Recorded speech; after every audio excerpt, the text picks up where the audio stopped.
এটা তারা যুক্তি দিয়ে বুঝতে চেয়েছে, কিন্তু যুক্তি দিয়ে সবকিছু বোঝা যাবে না। যেখানে যুক্তি অক্ষম সেখানেই ওহির প্রয়োজন। এই জন্য মিরাজ বিভিন্ন দার্শনিক বিজ্ঞানীরা যুক্তি দিয়ে এটা বুঝতে চেয়েছে, কিন্তু এটা যুক্তি দিয়ে এটা বোঝা যাবে না। এটা বুঝতে হলে ওহির জ্ঞান লাগবে।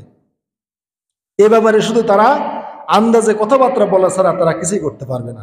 তো হাজিরিন, মিরাজ হলো আমার নবী সাল্লাল্লাহু আলাইহি ওয়াসাল্লামের জীবনের একটা অত্যন্ত খুব মর্মান্তিক যে সময় তার জীবনে এসেছিল। তার প্রিয়তমা স্ত্রী খাদিজাতুল কুবরা রাদিয়াল্লাহু তাআলা আনহা, তার ইন্তেকাল, আবার আবু তালেবের ইন্তেকাল, বিভিন্ন বিষয়, তায়েফবাসীদের নির্যাতন, বিভিন্ন কারণে নবী সাল্লাল্লাহু আলাইহি ওয়াসাল্লাম এক সময় অস্থির হয়ে পড়েন, খুবই অস্থির হয়ে পড়েন। এমনকি আল্লাহ রাসূল সাল্লাল্লাহু আলাইহি ওয়াসাল্লাম নিজের জীবন নিয়ে অনেক সময় তিনি ব্যতিব্যস্ত হয়ে যেতেন। ফাল আল্লাকা বাখিউন নাফসাকা আলা আসারিহিম ইল্লাম ইউমিনু বিহাযাল হাদিস আসাফা।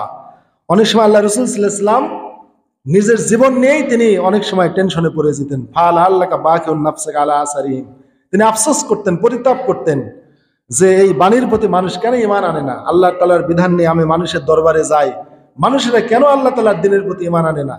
বিভিন্ন বিষয় নিয়ে নবী অত্যন্ত টেনশন করতেন। আল্লাহ বলেছেন ফাল আল্লাহকে বাখিউন নাফসাকা, মনে হচ্ছে আপনার জীবনটাই আপনি শেষ করে দিবেন এই পেরেশান টেনশনে।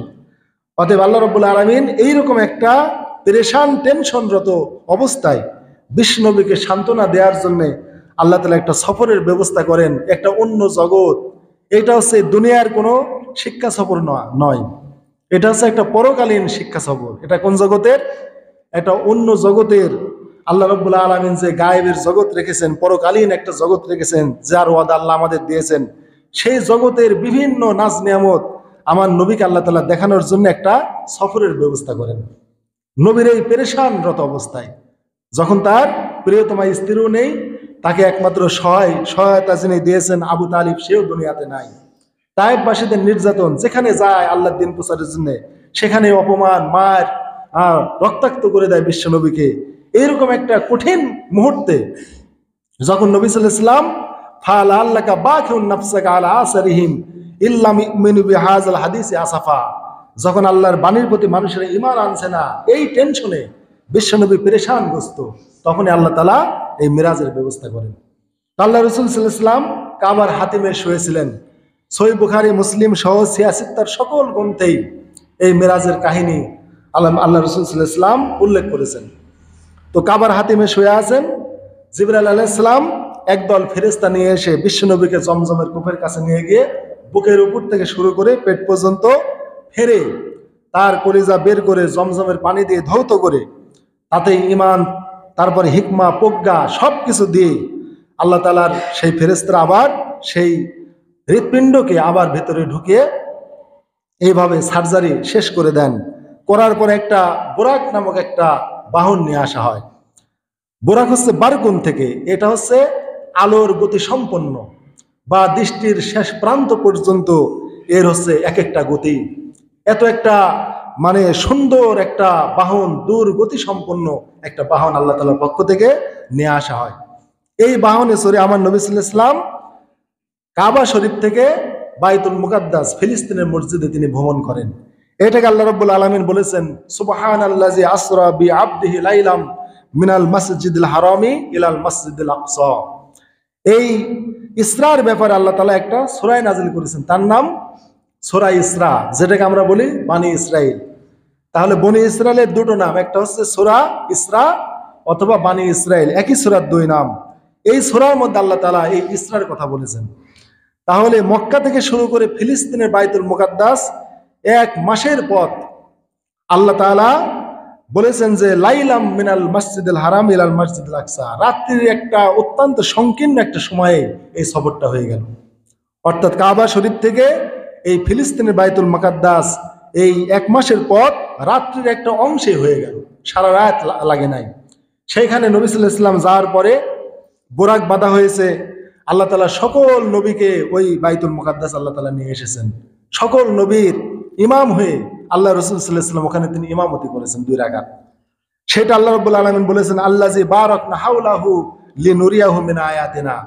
আল্লাহ তাআলা ফিলিস্তিনের ভূমিকে আল্লাহ তাআলা বরকতময় করেছিলেন। ফিলিস্তিনটা বরকতময় ছিল।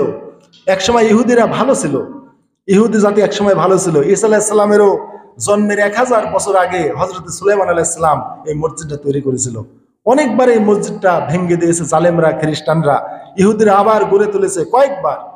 তারপরে আস্তে আস্তে ইহুদি জাতি উজাইর আলাইহিস সালামকে আল্লাহ তাআলার বেটা বলে, আল্লাহর সাথে শরীক করে, তারা অত্যন্ত অবাধ্য হয়ে যায়, হঠকারী হয়ে যায়। তখন আল্লাহ তাআলা কি করেন, ইহুদি জাতির থেকে, এই ইহুদি জাতি ছিল ইব্রাহিম আলাইহিস সালামের বংশধর। ইব্রাহিম আলাইহিস সালামের 2টা সন্তান ছিল, বড় সন্তান ইসমাইল, ছোট সন্তান ইসহাক। ইসহাক আলাইহিস সালামেরই এক সন্তানের নাম ইয়াকুব, ইয়াকুব আলাইহিস সালামের আরেক নাম ইসরাইল। এই জন্য ইসরাইল আলাইহিস সালাম বা ইয়াকুব আলাইহিস সালাম যিনি ছিলেন ইউসুফ আলাইহিস সালামের পিতা, তাহলে ইউসুফ আলাইহিস সালামের পিতার এক নাম ইয়াকুব আর এক নাম ইসরাইল। ইসরাইল মানে আল্লাহর বান্দা। তো এই ইসরাইল আলাইহিস সালাম বা ইয়াকুব আলাইহিস সালামের সন্তানরাই বনি ইসরাইল নামে প্রসিদ্ধ। তাহলে এই ইয়াকুব আলাইহিস সালাম বা ইসরাইল আলাইহিস সালামের সন্তান ইউসুফ আলাইহিস সালাম, তার ভাইরা, এরাই হচ্ছে ফিলিস্তিনের পুণ্যময় ভূমির, তারা আল্লাহ তাআলার ইবাদত বন্দিগি দিয়ে ভরপুর করে রেখেছিল এক সময়। কিন্তু এই ইহুদি জাতি অবাধ্য হয়ে যায় এক সময়, তখন আল্লাহ তাআলা তাদের এই বরকতময় ভূমিকে আল্লাহ তাআলা বরকত কেড়ে নেন। ওইটা আল্লাহ নিয়ে এসে ইব্রাহিম আলাইহিস সালামের প্রথম সন্তান ইসমাইল আলাইহিস সালাম, যার বংশধর ছিল মক্কায়, তখন এই কাবা ঘরে আল্লাহ তাআলা বরকত দিতে শুরু করেন। এরপরে এই কাবার বাসিন্দারা বা মক্কার লোকেরা, ইসমাইল আলাইহিস সালামের বংশের লোকেরা আস্তে আস্তে মূর্তি পূজায় মানে জর্জরিত হয়ে যায়। তখনই আল্লাহ রাব্বুল আলামিন এই বনি ইসমাইলকে, এই মক্কার বাসিন্দাদেরকে বিশ্বনবী সাল্লাল্লাহু আলাইহি ওয়াসাল্লামকে পাঠিয়ে তাকে নবুয়ত দিয়ে এদেরকে হিদায়াতের জন্য আল্লাহ তাআলা আমাদের নবীকে পাঠান। তাহলে এইভাবে আল্লাহ রাব্বুল আলামিন পৃথিবীতে বিভিন্ন নেতৃত্ব আল্লাহ তাআলা রদ বদল করছেন। তো যাই হোক, এই কাবা আল্লাহ তাআলার সম্মানিত জায়গা, ফিলিস্তিনের বাইতুল মুকাদ্দাস, এটা আল্লাহ তাআলার পুত পবিত্র একটা জায়গা। কিন্তু এই পবিত্র জায়গা আজকে ইহুদি খ্রিস্টানদের তারা পদদলিত করছে। এই পবিত্র পুণ্যভূমি যেখানে আমার নবী সাল্লাল্লাহু আলাইহি ওয়াসাল্লামের স্মৃতি রয়েছে, যে মসজিদ আমার নবী সাল্লাল্লাহু আলাইহি ওয়াসাল্লাম ইমাম হয়ে, সকল নবীদের নেতা হয়ে তিনি ইমামতি করেছেন। ইমামতি শেষ করার পর তারপরে মেরাজ আনা হয়। মেরাজ শব্দের অর্থ হচ্ছে ঊর্ধ্ব আরোহণের বাহন বা যন্ত্র। মেরাজ শব্দের অর্থ হচ্ছে ঊর্ধ্ব গমনের বাহন বা যন্ত্র। এইটাই হচ্ছে, এই নামে এখানে মেরাজ নামে নামকরণ। মেরাজ একটা বাহনের নাম, একটা জন্তুর নাম, যেটাই উঠে ঊর্ধ্ব আকাশে বা ঊর্ধ্বে গমন করা যায়, তার নামে মেরাজ। মেরাজ শব্দের অর্থ হচ্ছে উঁচুতে ওঠা বা উঁচুতে ওঠার যন্ত্র। তো এইভাবে কোনো সিঁড়ি বা কোনো বাহন নবী সাল্লাল্লাহু আলাইহি ওয়াসাল্লামের কাছে নিয়ে আসা হয়। আল্লাহ রাসূল প্রথম আসমানে যান, সেখানে আদম আলাইহিস সালামের সাথে সাক্ষাৎ হয়। আদম আলাইহিস সালামের সাথে সাক্ষাৎ যখন হলো, আদম আলাইহিস সালাম বললেন মারহাবা বিন নবী সালিহ ওয়াল ইবনে সালিহ, বললেন যে হে নেক নবী, নেক সন্তান, তোমাকে মোবারকবাদ, এইভাবে অভ্যর্থনা জানালো। তারপরে দ্বিতীয় আসমান, সেখানে ইয়াহইয়া আলাইহিস সালাম, হযরত ঈসা আলাইহিস সালামের সাথে সাক্ষাৎ হলো। তৃতীয় আসমানে ইউসুফ আলাইহিস সালামের সাথে সাক্ষাৎ হলো। চতুর্থ আসমানে হযরত ইদ্রিস আলাইহিস সালাম, পঞ্চম আসমানে হযরত হারুন আলাইহিস সালাম, ষষ্ঠ আসমানে হযরত মূসা আলাইহিস সালাম, আর সপ্তম আসমানে হযরত ইব্রাহিম আলাইহিস সালামের সাথে সাক্ষাৎ হয়। সকল নবীগণ আমার নবীকে মারহাবা বিন নবী সালিহ ওয়াল আখি সালিহ বলেছেন। মারহাবা, হে নেক নবী, হে নেক ভাই। শুধু আদম আলাইহিস সালাম আমার নবীকে বলেছেন নেক নবী, নেক সন্তান, কেননা আমাদের নবীও আদম আলাইহিস সালামেরই সন্তান। কিন্তু অন্যান্য নবীগণ আমার নবীকে নেক নবী, নেক ভাই বলেছেন। বিন নবী সালিহ বিল ওয়াল আখি সালিহ, হে নেক নবী, নেক ভাই, এইভাবে তাকে মারহাবা অভ্যর্থনা দিয়েছেন। এইভাবে নবীদের সাথে সাক্ষাৎ করতে করতে আল্লাহ তাআলা রাসূল সপ্ত আসমানে তিনি চলে যান। সেই কথা আল্লাহ রাব্বুল আলামিন কোরআনুল কারীমে বলেছেন, ওই সপ্ত আসমানে আছে সিদরাতুল মুনতাহা। এটা হচ্ছে এই পৃথিবীর শেষ প্রান্ত, তার উপর থেকে পরজগৎ, ওইটা অতিক্রম করতে আর কেউ পারে না। এই বিশ্বের দরবারে যা কিছু এখান থেকে উঠানো হয় ওই সিদরাতুল মুনতাহা পর্যন্তই। তারপরে ওই জগৎটা সম্পূর্ণ আল্লাহর খাস জগৎ। ওই সিদরাতুল মুনতাহা, ওখানে জান্নাতুল মাওয়া আছে। এই সপ্ত আসমানের উপরে সিদরাতুল মুনতাহা, ওইটা হচ্ছে একটা বড়ই বৃক্ষ, একটা বড়ইয়ের গাছ আছে। সিদরা মানে বড়ই গাছ, আর মুনতাহা মানে একবারে শেষ সীমা, শেষ প্রান্ত সীমাকে বলা হয় মুনতাহা। তাহলে ওই বড়ই গাছের নিকটই সৃষ্টি জগতের শেষ সীমা। ওখানে জান্নাতুল মাওয়া শুরু, তারপরে একের পর এক করতে করতে আল্লাহ তাআলা 8টা জান্নাত আছে। সবার উপরে আছে জান্নাতুল ফেরদাউস, আর ওই জান্নাতুল ফেরদাউসে আছে আল্লাহর সুমহান আরশ। ওয়াসিয়া কুরসিহু সামাওয়াতি ওয়াল আরদ। আল্লাহু আকবার। আল্লাহর আরশটা আসমান জমিন একবারে প্রশস্ত হয়ে আছে, এত বড় সুবিশাল আরশ। রব্বুস সামাওয়াতি সাবে ওয়া রব্বুল আরশিল আজিম, যেটা আল্লাহ বলেছেন যে আল্লাহ সপ্ত মানে আসমান এবং আল্লাহ সুমহান আরশের তিনি রব, এত বড় সুমহান। আল্লাহ যেটাকে বলেছেন ওয়াসিয়া কুরসিয়ুস সামাওয়াতি ওয়াল আরদ, আসমান এবং জমিনের প্রশস্ততার চাইতেও সুমহান আল্লাহর আরশ। মানে আসমান জমিনের প্রশস্ততার মতো না, কেননা আসমান ও জমিনের প্রশস্ততাকে আল্লাহ তাআলা সুমহান বলেন নাই, কিন্তু আল্লাহ বলেছেন ও রব্বুল আরশিল আজিম, তিনি সুমহান আরশের তিনি রব। তাহলে আসমান ও জমিনের প্রশস্ততার চাইতেও আল্লাহর আরশ অত্যন্ত সুমহান, অত্যন্ত শান শওকতের। সেই আরশ আজিমের উপরে আল্লাহ তাআলা আছেন। কিভাবে আছেন এটা আমাদের জানার কোনো পথ নাই। তিনি বসে আছেন না কি হালতে আছেন কেউ জানে না এটা। আল্লাহ শুধু এতটুকু কোরআনে বলেছেন সুম্মা ইস্তাওয়া আলাল আরশ, তিনি আরশ আজিমের উপরে ইস্তাওয়া হয়ে আছেন। এখানে জুলুসের কথা আল্লাহ বলেন নাই। যদি আল্লাহ বলতেন যে আল্লাহ ওখানে জুলুস বা উপবেশন করে আছেন রাজা বাদশাদের মতো, এটা আল্লাহ জুলুস শব্দ বলেন নাই। জালাসা ইয়াজলিস শব্দ, জুলুস মানে আমি যেভাবে বসে আছি এই সিংহাসনে, বা আমি আমার যে কুরসির উপরে চেয়ারের উপরে যেটা বসে আছি, এটাকে বলা হয় জুলুস। তাহলে আল্লাহ কোরআনে এজলাস বলেন নাই, জুলুস শব্দ বলেন নাই, বলেছেন ইস্তাওয়া আলাল আরশ, তিনি তার আরশের উপরে সমাসীন হয়ে আছেন। কিভাবে আছেন এটা আল্লাহ তাআলা জানেন। বসে আছেন এই কথা আল্লাহ কোথাও বলেন নাই। অতএব এরকম ধারণা করা ঠিক না যে আল্লাহ রাব্বুল আলামিন মনে হয় দুনিয়ার রাজা বাদশাদের মতো তার চেয়ারে বা কুরসিতে তিনি বসে পৃথিবী চালাচ্ছেন, এটা মনে করার কোনো পথ নাই। এটা অন্য জগৎ। ওই আরশে আজিমের কত উপরে আল্লাহ সমাসীন আছেন এটা আল্লাহ ছাড়া কেউ জানে না। তিনি আমাদের কোরআনে বলেছেন তিনি আরশের উপরে সমাসীন, আমরা এতটুকু বিশ্বাস করি। কি হালতে আছেন, কিভাবে আছেন, এই পদ্ধতি আমাদের জানা নাই। আর এত পদ্ধতি আল্লাহ মানুষকে জানানোর কোনো প্রয়োজন নাই। এটা একটা অন্য জগৎ, এটা আল্লাহ তাআলার একমাত্র ব্যক্তিগত তার সিফাতি, তার জাত সত্তাগত ব্যাপার। এটা আমাদের জানারও তেমন প্রয়োজন নাই, এজন্য আল্লাহ আমাদের জানান নাই। শুধু তিনি আমাদের জানিয়েছেন ওই সমহান আরশের উপরে আল্লাহ সমাসীন হয়ে আছেন। তো যাই হোক, আল্লাহ রাসূল সাল্লাল্লাহু আলাইহি ওয়াসাল্লামকে আল্লাহ তাআলা ওই সিদরাতুল মুনতাহার নিকটে নিয়ে গেলেন। আফা তুমারুনাহু আলা মা ইয়ারা, আল্লাহ তাআলা বিভিন্ন সিদরাতুল মুনতাহায় ওই বৃক্ষটা দেখলেন যে হাতির কানের মতো বড় বড় পাতা, বিভিন্ন ঝিলমিল ঝিলমিল রং বেরঙের মণিমুক্তা খচিত বিভিন্ন রকমের লাইটিং দিয়ে ওই গাছটা একবারে মানে সাজানো, এত সুন্দর একটা গাছ। এই সাজানোর কথা আল্লাহ তাআলা সূরা নজমে বলেছেন যে সেই গাছটা অত্যন্ত সাজসজ্জাপূর্ণ, ওই সিদরাতুল গাছ মুনতাহা গাছটা। তারপরে সেখানে আল্লাহ বললেন ইংদা সিদরাতুল মুনতাহা, আল্লাহ তাআলার রাসূল সাল্লাল্লাহু আলাইহি ওয়াসাল্লাম ওই সিদরাতুল মুনতাহায় জিবরাইলকে সচক্ষে দেখেছেন। জিবরাইলকে ওখানে সচক্ষে আল্লাহ তাআলা রাসূল দেখেছেন। তারপরে ওই সিদরাতুল মুনতাহায় জান্নাতুল মাওয়ায় হযরত ইব্রাহিম আলাইহিস সালামকে ওখানে বাইতুল মামুরের সাথে ঠেস দিয়ে বসে থাকতে দেখেছেন। ওইটা এমন একটা ফেরেশতাদের একটা তাওয়াফের জায়গা যে প্রতিদিন ৭০,০০০ ফেরেশতা বা ততোধিক ফেরেশতা একবার করে তাওয়াফ করে, তারা কিয়ামত পর্যন্ত আর আসবে না। প্রতিদিন এইভাবে ওখানে তাওয়াফ হচ্ছে আল্লাহ তাআলার জন্য তারা তাওয়াফ করছে। তাহলে এত ফেরেশতা আল্লাহ তাআলার সেখানে আছে। তো ওই সিদরাতুল মুনতাহায় যাওয়ার পরেই আল্লাহ রাসূলের কাছে একটা খসখসে শব্দ আসে। এই সিদরাতুল মুনতাহা পর্যন্ত আল্লাহ কোরআনে বলেছেন। আল্লাহ রাসূল সাল্লাল্লাহু আলাইহি ওয়াসাল্লাম সহিহ বুখারী মুসলিম সহ ৮৬ তার সকল গ্রন্থের হাদিসে এই সিদরাতুল মুনতাহার কথাই আল্লাহ বলেছেন, আল্লাহ রাসূল বলেছেন। তাহলে আল্লাহ তাআলা সূরা নজমে সিদরাতুল মুনতাহার কথা বলেছেন, আল্লাহ রাসূল সিদরাতুল মুনতাহার কথা বলেছেন। এটাই হচ্ছে শেষ প্রান্ত। এইখানে যাওয়ার পরে আমাদের সমাজে বিভিন্ন কাহিনী আছে। এইখানে যাওয়ার পরে জিবরাইল আর আগাতে পারলো না, বললো আমার পাখা পুড়ে যাবে আল্লাহ তাজাল্লিতে। আর বুরাক বললো আমারও যাওয়ার আর সুযোগ নাই, এখানে আমার যাওয়ার মানে এই পর্যন্ত আমি পৌঁছতে পারবো, তার উপরে আমি যেতে পারবো না। তখন আল্লাহ তাআলা আবার রফরাফ নামক একটা প্রাণী নিয়ে আসেন। সেই রফরফে চড়ে আল্লাহর আরশে বিশ্বনবী ভ্রমণ করেন। এগুলো হচ্ছে মানুষের বানানো কাহিনী।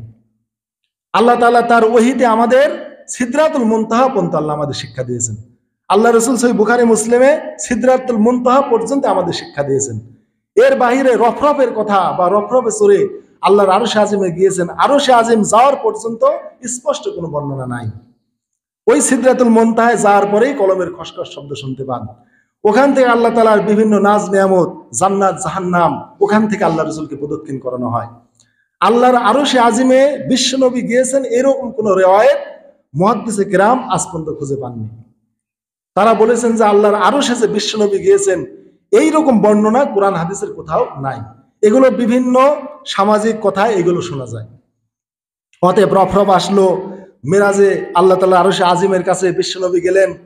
ওইখানে যাওয়ার পরে আল্লাহ তাআলা নবীকে বললেন, নবী কি নিয়ে এসেছো? তখন নবী বলল যে আমি আপনার জন্য আত্মায়াত নিয়ে আসি।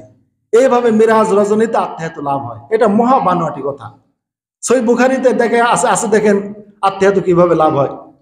আত্মায়াতু লাভ, আল্লাহ রসুল আত্মায়াতু ইবনু মাসউদকে শিক্ষা দিয়েছেন যে আমার হাতখানা রসুলের হাতের মধ্যে ছিল। এইভাবে আল্লাহ রসুল কোরআন যেভাবে শিক্ষা দিতেন আমাদের আত্মায়াতু সেইভাবে শিক্ষা দিতেন। তা আল্লাহ রসুল সাল্লাল্লাহু আলাইহি ওয়াসাল্লাম আত্মায়াতু দুনিয়াতে এসে সাহাবীদেরকে শিক্ষা দিয়েছেন। আর তখন তো নামাজ ফরজই হয় নাই, কেবল ফরজ হতেই তো আল্লাহ তাআলা মিরাজে নিয়ে গিয়েছেন। তাহলে এই যে নবী বললেন, আল্লাহ বললেন আমার জন্য কে নিয়ে এসেছো? নবী বললেন আত্মায়াতু নিয়ে এসেছি। এই যে আত্মায়াতু যে মিরাজে পাইছে, এই কথাটা ঠিক না। তারপরে আরেক শ্রেণীর জালিয়াতরা বলে যে বিশ্বনবী সাল্লাল্লাহু আলাইহি ওয়াসাল্লাম জুতা পায়ে ছিল, তিনি জুতা খুলতেছিলেন। আল্লাহর আরশে আজিমে যাওয়ার জন্য জুতা খুলতেছিল। তখন আল্লাহ বললেন যে হে মুহাম্মদ, তোমার জুতা খোলা লাগবে না, তুমি জুতা পায়ে দিয়ে তুমি আরশে আসো, তোমার জুতার ধুলায় আমার আরশ ধন্য হবে। লা হাওলা ওয়ালা কুওয়াতা ইল্লা বিল্লাহ, আস্তাগফিরুল্লাহ। এই সকল কাহিনীগুলো মানুষেরা বানাইছে। আপনারা যদি আল্লাহর কোরআন পড়েন, সূরা নজম, সূরা বনী ইসরাইলে আল্লাহ বলেছেন, এবং যে কোনো তাফসির ইবনে কাসির, মারিফুল কোরআন, যে কোনো তাফসির পড়েন আপনারা এই বর্ণনাগুলি দেখেন অমিল পাবেন। যে এই যে মেরাজে রাসূল সাল্লাল্লাহু আলাইহি ওয়াসাল্লাম গেলেন জুতা পায়ে দিয়ে, আরো জালিয়াতরা বর্ণনা করে যে আল্লাহ তাআলা মানে আরশে আজিমে নিয়ে গিয়ে আল্লাহ তাআলা ডান পাশে বিশ্বনবীকে বসালেন। নাউজুবিল্লাহ মিন যালিক। এই যে কাহিনীগুলো অতি রঞ্জিত, এইগুলো নিয়ে কোনো তর্ক বিতর্ক করা যাবে না, এই কাহিনীগুলো বলা যাবে না। কেননা এগুলো একটা মানুষের বানানো বা কিছু মিথ্যা ওয়াইজেন কেরামদের এই কাহিনীগুলো বানানো।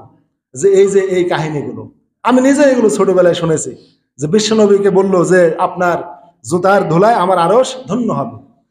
তাহলে আল্লাহর সমান আরশকে বিশ্বনবীর মানে জুতার ধুলার মতন আল্লাহর আরশের মর্যাদা নাই, নাউজুবিল্লাহ।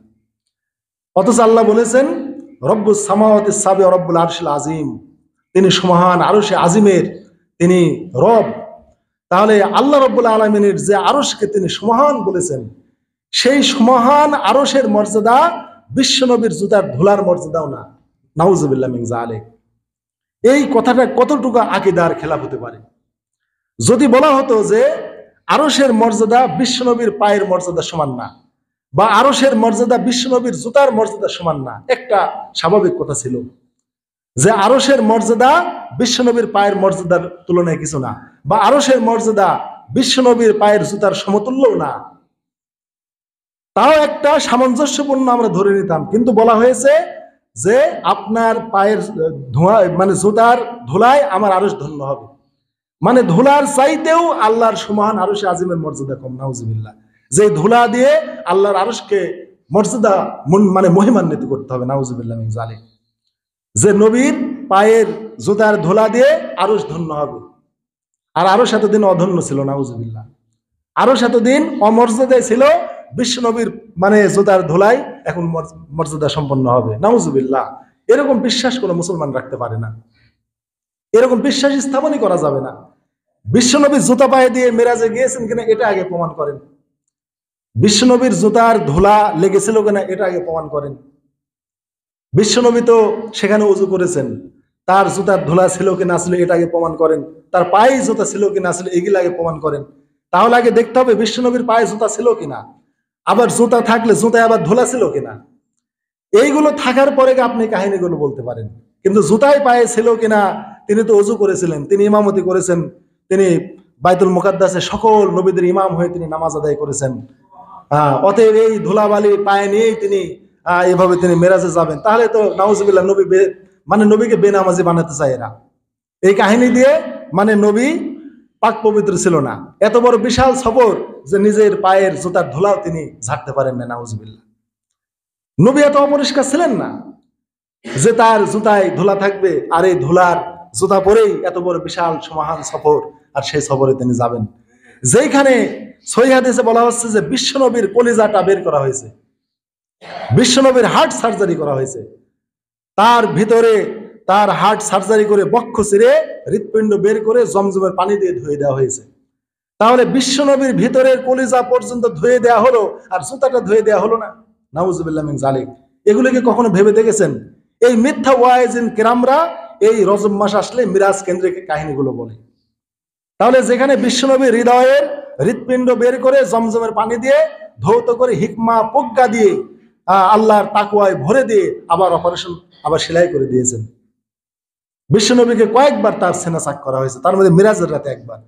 তারে যে নবীর ভিতরের জিনিস পর্যন্ত পরিষ্কার করে আল্লাহ দরবারে নিয়ে যাওয়া হয়েছে, সেই নবীর জুতা অপরিষ্কার থাকবে, এটা কেমন একটা যুক্তির জ্ঞানে এটা আসে?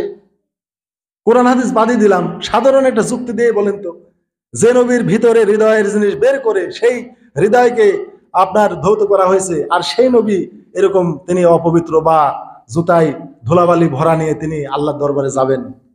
এই কাহিনীগুলো একটু বলতে আপনি একটু লজ্জা করে না?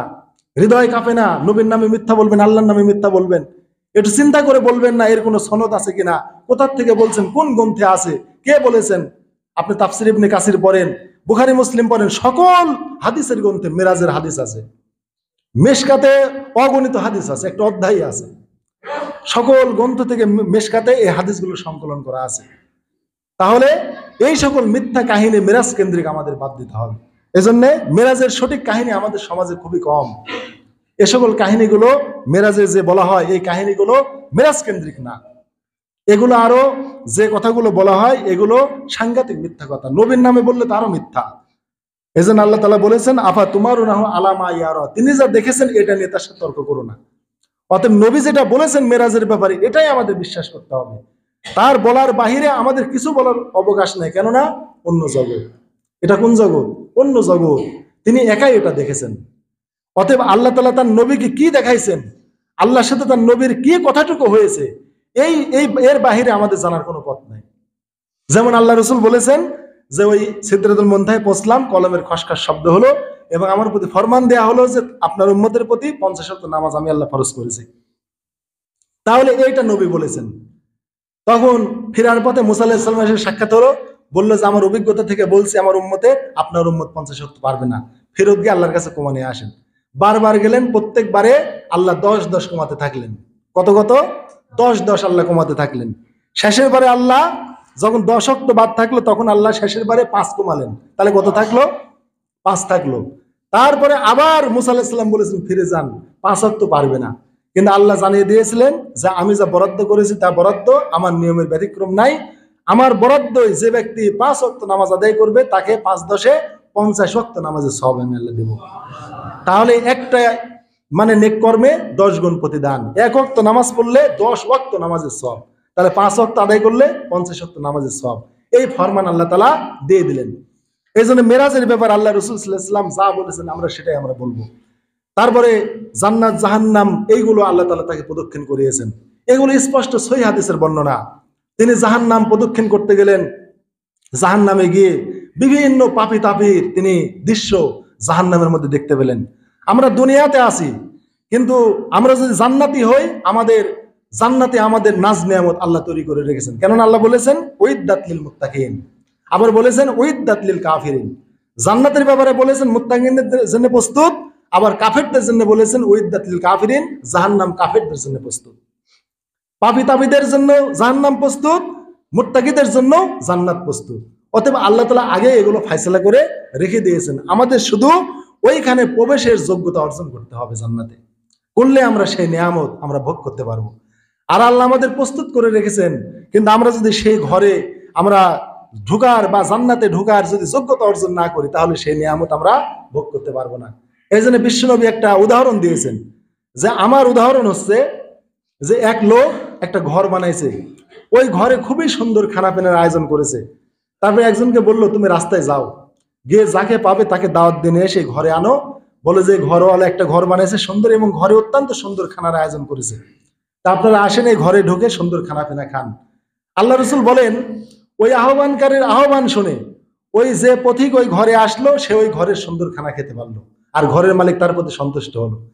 আর ওই আহ্বানকারীর আহ্বান শুনে যে ওই ঘরে আসলো না, সে ওই ঘরের সৌন্দর্য, ঘরের স্বাদ, ঘরের যে আল্লাহ মানে নাজ নিয়ামত ছিল এগুলো ভক্ষণ করতে পারলো না। আল্লাহ রসুল বললেন ওই ঘর জান্নাত, ঘরের মালিক আল্লাহ, আহ্বানকার আমি মুহাম্মদ। অতএব আমার আহ্বান শুনে যে ব্যক্তি আল্লাহর ওই ঘরে আসলো, ওই জান্নাতের নিয়ামত সে ভক্ষণ করতে পারলো, আর আল্লাহ তার প্রতি খুশি হয়ে গেলেন। তাহলে আমরা দুনিয়াতে আমল করলে গা ওই মুহাম্মদ সাল্লাল্লাহু আলাইহি সাল্লামের আহ্বানে সাড়া দিলে সেই ঘরে গেলে গা আমরা নিয়ামত ভোগ করতে পারবো। জান্নাত প্রদক্ষিণ করলেন, জাহান্নাম প্রদক্ষিণ করলেন, বিভিন্ন নিয়ামত দেখতে পেলেন। জান্নাতে ঘোরার সময় তিনি নিঃসঙ্গতা বোধ করলেন। তিরমিজির হাদিস, বুখারী সহ বিভিন্ন বর্ণনায় রয়ে গেছে যে একা একা যেন কেউ মনে হয় আমার পাশে নাই। হঠাৎ করে বেলালের পায়ের মানে শব্দ শুনতে পেলেন, যে বেলালের পায়ের শব্দ, আমার সাথে মনে হচ্ছে বেলাল আছে।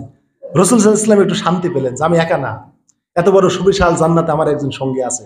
মিরাজ থেকে ফিরে এসে বেলালকে বললেন, বেলাল, জান্নাতে নিঃসঙ্গ সময়ে আমি তোমার পায়ের শব্দ শুনতে পেয়েছি। তো আল্লাহ তোমাকে কি এত নিয়ামত দিয়েছেন, আর তুমি দুনিয়াতে এমন কি আমল করেছো ইসলাম কবুলের পর, বলো তো ভাই। হে আমার সাহাবী, বলো তো দেখি, যে তোমার আমি জান্নাতে নিঃসঙ্গ টাইমে তোমাকে আমি সঙ্গী হিসাবে পেলাম, তোমার আমি পায়ের শব্দটা শুনতে পেলাম। আল্লাহ রসুলকে বেলাল বললেন, ইয়া রাসূলুল্লাহ, আপনি তো জানেন যে আমি হাবশী গোলাম। আল্লাহ আমাকে ইসলাম কবুলের যখন থেকে সময় দিয়েছেন, সুযোগ দিয়েছেন, ইসলাম কবুলের পর থেকে আমি সব সময় যতবার ওযু করেছি, আমি ওযুর জন্য 2 রাকাত তাহিয়াতুল ওযুর আমি নামাজ আদায় করেছি। ইয়া রাসূলুল্লাহ, এইটা হচ্ছে আমার একটু অতিরিক্ত আমল। তাছাড়া যে আমল অন্যান্য সাহাবীরা করে আমিও তাই করি। আপনার সাথে আমি অন্যান্য সাহাবীরা যেভাবে নামাজ পড়ে আমি সেভাবেই করি, কিন্তু আমার যখনই ওযু নষ্ট হয়, ওযু করে আমি 2 রাকাত তাহিয়াতুল ওযুর আমি নামাজ পড়ে নেই। আল্লাহ রাসূল বললেন, বেলাল, এই কারণেই জান্নাতে আমি তোমার সঙ্গ লাভ করেছি। ওই নিঃসঙ্গ টাইমে তোমার আমি পায়ের শব্দ আমি শুনতে পেয়েছি। তাহলে এই সময়টা জান্নাতে এটা দেখতে পেয়েছেন। তারপর আরো সহিহ হাদিসে আছে, জান্নাতে তিনি একটা সুঘ্রাণ পেলেন, অত্যন্ত সুঘ্রাণ। জিবরাইলকে বললেন, জিবরাইল, এই সুঘ্রাণটা কোথা থেকে আসে? জিবরাইল বলল, নবী এগুলো জানেন না, আল্লাহ সব দেখাচ্ছেন তাকে জান্নাতে। এগুলো আল্লাহ তাআলা সূরা নজমে আল্লাহ তাআলা বলে দিয়েছেন যে তিনি যা দেখেছেন তার অন্তঃকরণে ওইটা মানে কি বলা হয়, ওই যে সেভ হয়ে আছে। আল্লাহ কোরআনে সেভের কথা বলেছেন, তার চোখ যা দেখেছে অন্তরে ওটা সেভ হয়ে আছে, আল্লাহ এটা কোরআনে জানিয়ে দিয়েছেন। তাহলে ওই জান্নাতে ওই সুগন্ধ পাওয়ার পর জিবরাইলকে বললেন, এই সুগন্ধ কার? তখন বললো যে এই সুগন্ধ হচ্ছে ফিরআউনের মেয়ের একটা দাসী ছিল, সে মাথা চুল আশ্রা দিত। একদিন চুল আশ্রাতে আশ্রাতে চিরুনিখানা পড়ে যায়, তখন বিসমিল্লাহ বলে চিরুনিখানা তুলে। তখন ফিরআউনের মেয়ে বলে, তুমি কি বললে, কার নামে তুললে, আমার আব্বার নামে কেন তুললে না? বললো যে আমি এমন একজনের নামে তুলেছি যিনি আমার, তোমার আব্বার সকলের রব। তখন বললো যে না, আমার আব্বা ছাড়া কেউ তো রব নাই, আমার আব্বাই তো সব তোমাদের রব। বললো যে না, আমার একজন আলাদা রব আছেন, তিনি আল্লাহ। এই কথা ফিরআউনের মেয়ে ফিরআউনকে যখন বলে দিল, তখন ওই দাসীকে এসে বলল যে তুমি আল্লাহর প্রতি বিশ্বাস ত্যাগ করো, আমার নামে সব কাজ করবে, আমার নামে তুমি সবকিছু করবে, আল্লাহর নামে করতে পারবে না। কিন্তু দাসী বলল না, আমি আল্লাহর নামেই করব। শেষ পর্যন্ত আগুনের কুণ্ডু খোনা হলো, তেল গরম করা হলো, বলা হলো যদি ঈমান ত্যাগ না করো তোমার সন্তান সহ তোমাকে এই তেলে বা অগ্নিকুণ্ডে ফেলে তোমাদের মেরে ফেলবো। তখন এই দাসীর একে একে সব সন্তানকে ওই আগুনে ফেলে বা ওই তেলের মধ্যে ভেজে ভেজে সবাইকে মারা হয়। যখন দুধের শিশু বুকের সাথে লেগেছিল, ওই শিশুকে যখন টান দিয়ে নিয়ে যাবে, ওই মহিলাটা তখন ঈমান হারানোর অবস্থা, যে আল্লাহ আমার এই কলিজার টুকরা সন্তানকে আমার থেকে নিয়ে যাওয়া হবে। এই ঈমান হারাবে এই মুহূর্তে আল্লাহ তাআলা ওই দুধের শিশু যার মুখের কথায় কোনো ফুটে নাই, আল্লাহ তাআলা তার মুখে কথা ফুটিয়ে দিলেন। বললো যে মা, তুমি ঈমান ত্যাগ করো না, দুনিয়ার এই সামান্য কষ্টের জন্য পরকালীন চিরন্তন চিরদিনের তুমি অশান্তি ভোগ করো না, জাহান্নামের আগুন চিরদিন ভোগ করতে হবে ঈমান ছেড়ে দিলে, তুমি ঈমান ত্যাগ করো না, ক্ষণিকের শাস্তি মেনে নাও। তখন ওই দুধের সন্তান এবং মহিলাকে আগুনে পুড়িয়ে মারা হলো। তো জিবরাইল বললেন, এই সেই মহিলাদের দেহ থেকে আল্লাহ তাআলা সুঘ্রাণ সৃষ্টি করেছেন, তাদের জন্য আল্লাহ সুগন্ধিময় জান্নাত আল্লাহ তাআলা সৃষ্টি করে রেখেছেন। এইভাবে বিভিন্ন জান্নাতে বিভিন্ন আমলের বিভিন্ন মানুষের নিয়ামত তিনি দেখেছেন। আবার জাহান্নাম যখন প্রদক্ষিণ করেন, বিভিন্ন নিয়ামত তিনি দেখেছেন। জাহান্নামে দেখেছেন এক শ্রেণীর লোকের আগুনের কাছে দিয়ে জিহবা কাটা হচ্ছে। জিবরাইলকে বলা হলো, এরা কারা? বললো, আপনার উম্মতের ওই সকল খতিব, ওই সকল বক্তা, ওয়াইজিন, যারা শুধু ওয়াজের ময়দানে ওয়াজ করতে পড়ু কিন্তু আমলে নাই। বেআমুল ওয়াইজিন, মানুষকে শুধু ওয়াজ শোনাইছে কিন্তু নিজে আমল করে নাই, এরা ওই সকল খতিব বা বক্তা। আবার দেখলেন জাহান্নামের মধ্যে এক শ্রেণীর লোককে মাথার উপরে বড় বড় পাথর দিয়ে মারা হচ্ছে, মাথা চূর্ণ বিচূর্ণ হয়ে যাচ্ছে। আবার ওই পাথর আনা হচ্ছে, আনতে আনতে আবার মাথা ঠিক হয়ে যাচ্ছে, আবার মারা হচ্ছে, আবার মাথা চূর্ণ বিচূর্ণ হয়ে যাচ্ছে, ওই পাথর আনতে আনতে আবার মাথা ঠিক হয়ে যাচ্ছে। জিবরাইলকে বললেন যে এই শাস্তি কাকে দেওয়া হচ্ছে? জিবরাইল বললেন, আপনার উম্মতের ওই সকল লোক যারা অবহেলা করে ফরজ নামাজ দেরিতে আদায় করেছে। মানে নামাজ পড়েছে কিন্তু অবহেলা করে ফরজ নামাজ দেরিতে আদায় করেছে। ফরজ নামাজ নির্ধারিত সময় আদায়ের কোনো মানসিকতা তাদের ছিল না, নামাজ কাজা করে ফেলেছে, এদেরকে শাস্তি দেওয়া হচ্ছে। আবার দেখেছেন পিতলের বড় বড় নখ, নিজের মুখ বুক সবকিছু চামড়া টেনে টেনে নামাচ্ছে। বললো এরা কারা? এরা ওই সকল লোক যারা মানুষের গীবত করেছে। এইভাবে আল্লাহ রসুল দেখেছেন। আবার দেখেছেন রক্তের সাগরে হাবুডুবু খাচ্ছে কিছু লোক, তারা যখন সাগর থেকে উঠে আসছে তাদেরকে পাথর মারা হচ্ছে, ওই পাথর তাদের মুখের মধ্যে যাচ্ছে, তারা গিলে নিচ্ছে। আবার ওই পাথরের আঘাতে আবার সাগরের গভীরে চলে যাচ্ছে, আবার সাঁতরায় কোলে আসা হচ্ছে, আবার পাথর মারা হচ্ছে, অবিরত শাস্তি চলছেই। বললে এরা কারা? জিবরাইল বললেন এরা হচ্ছে সুদখোর, এরা মানুষের রক্ত পান করেছে, সুদ খেয়েছে, এরা, এই শাস্তি তাদের দেওয়া হচ্ছে। এইভাবে দুনিয়াতে বিভিন্ন মানুষের শাস্তির দৃশ্য আল্লাহ তাআলা রসুল ওই জাহান্নামের মধ্যে দেখেছেন। এই সব কিছু অবলোকন করে আল্লাহ রাব্বুল আলামিনের রসুল ফজরের পূর্বেই আল্লাহ তাআলা রসুল আবার মক্কায় ফিরে এসেছেন। এই বিশাল এই সময় চলে গেছে এক রাত্রিতেই। তো এটা হচ্ছে একটা বরকতপূর্ণ, বরকত হচ্ছে অল্প জিনিস অধিক কল্যাণ। এক রাত্রিতে আল্লাহ তাআলা এত বড় বিশাল নিয়ামত আমার নবীকে আল্লাহ তাআলা দান করেছেন। সকালবেলায় বলেছেন যে আমার জীবনে এটা ঘটে গেছে। কাফেরেরা বলেছে তুমি মিথ্যাবাদী, তুমি জাদুকর, তুমি যে মিথ্যা নবী আমরা প্রমাণ পেলাম। এই মক্কা থেকে ফিলিস্তিন 1 মাসের রাস্তা, আবার সেখান থেকে উর্দাকাশ বাদিয়ে দিলাম, তুমি 1 মাসের রাস্তা পাবো, তুমি 1 রাতে গেছাও, অবিশ্বাস্য কথা। কিন্তু হযরতে আবু বকর তিনি বললেন ইয়া রাসূলুল্লাহ আমি বিশ্বাস করেছি। সেই দিনে আল্লাহ তাআলা রাসূল তাকে সিদ্দিক আকবর নাম দিলেন, যে তুমি আজ থেকে সিদ্দিক, তুমি সত্যবাদী। তো যাই হোক, কাফেররা থেমে থাকে নাই, তারা বলল ঠিক আছে তোমাকে বাইতুল মুকাদ্দাসের বিভিন্ন বিষয় বলবো। তখন বাইতুল মুকাদ্দাসের শহরের বিভিন্ন বিষয় নিয়ে প্রশ্ন করলো, যেহেতু তারা ব্যবসার জন্য বাইতুল মুকাদ্দাসে গেছে। কিন্তু আল্লাহ রসুল তো শুধু রাত্রিবেলায় গিয়েছেন, শহর ঘুরেন নাই, শুধু মসজিদে নামাজটা পড়ে উর্দু আকাশে চলে গেছেন। তাই কাফেরেরা যখন রসুলকে প্রশ্ন করলো, রসুল হতভম্ব হয়ে গেলেন যে আমি তো এগুলোর উত্তর দিতে পারবো না, কারণ এই রাত্রিতে তো আমি গোটা শহর ঘুরিনি, বাইতুল মুকাদ্দাসের সবকিছু আমি অবলোকন আমি করিনি, আমি শুধু মসজিদেই ঢুকে আমি 2 রাকাত নামাজ পড়ে আবার আল্লাহর দরবারে চলে গেছি। তাই বিশ্ব নবী তিনি ভয় পেয়ে গেলেন। কিন্তু আল্লাহ রাব্বুল আলামিন তখন সমস্ত ফিলিস্তিনকে, শহরকে আল্লাহ রসুলের সামনে তুলে ধরলেন। কাফেরেরা যে প্রশ্ন করে রসুল দেখে দেখে বলে দেয়, কাফেরেরা যে প্রশ্ন করে রসুল দেখে দেখে বলে দেয়। তখন কাফেরেরা বলল তুমি আসলেই জাদুকর, আসলেই তুমি জাদুকর, তুমি মহা মিথ্যাবাদী, কিন্তু কথাগুলো তোমার সত্য, কিন্তু তুমি জাদুকর, জাদুকর ছাড়া এগুলো বলা সম্ভব না। এই জন্য মেরাজের কাহিনী কাফেরেরা অস্বীকার করেছে, আজও এক শ্রেণীর লোক অস্বীকার করবে, যেটা মানুষের জীবন অসম্ভব। আবার কেউ বলে মেরাজ স্বপ্নে হয়েছে, জাগ্রত অবস্থায় সশরীরে হয় নাই। আরে ভাই, মেরাজ যদি স্বপ্নে হতো তাহলে সব কাফেরেরা বিশ্বাস করত, কেননা স্বপ্নে গোটা পৃথিবী ঘোরা সম্ভব, স্বপ্নের জগতে গোটা পৃথিবী ঘোরা সম্ভব। আপনি স্বপ্নে যত আজগুবি গল্প করেন মানুষ অবিশ্বাস করবে না, করবে কি? স্বপ্নে এটা হওয়া সম্ভব, কিন্তু বাস্তবে আপনি বললেন যে আমি স্বপ্ন যোগে আমি ঢাকা গেলাম, রাত 10টায় আমি শুয়েছি, আমি স্বপ্ন যোগে ঢাকা গেলাম, ঢাকা অমুক অমুক জায়গায় বেড়ালাম, শিশু পার্ক অমুক পার্ক তমুক পার্ক, বঙ্গবন্ধু হাসপাতাল অমুক তমুক, তারপরে চেতনবায় দেখি রাত 11টা।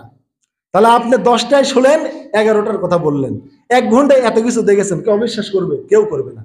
কিন্তু যদি বলেন আমি 10টার সময় আমি ঢাকা গেলাম, এই বড়ই বাড়ি থেকে রওনা হলাম, ঢাকা পৌঁছলাম, অমুক তমুক দেখে আমি 11টার মধ্যে বাড়িতে আসলাম, কবে যায় মিথ্যাবাদী কোথাকার।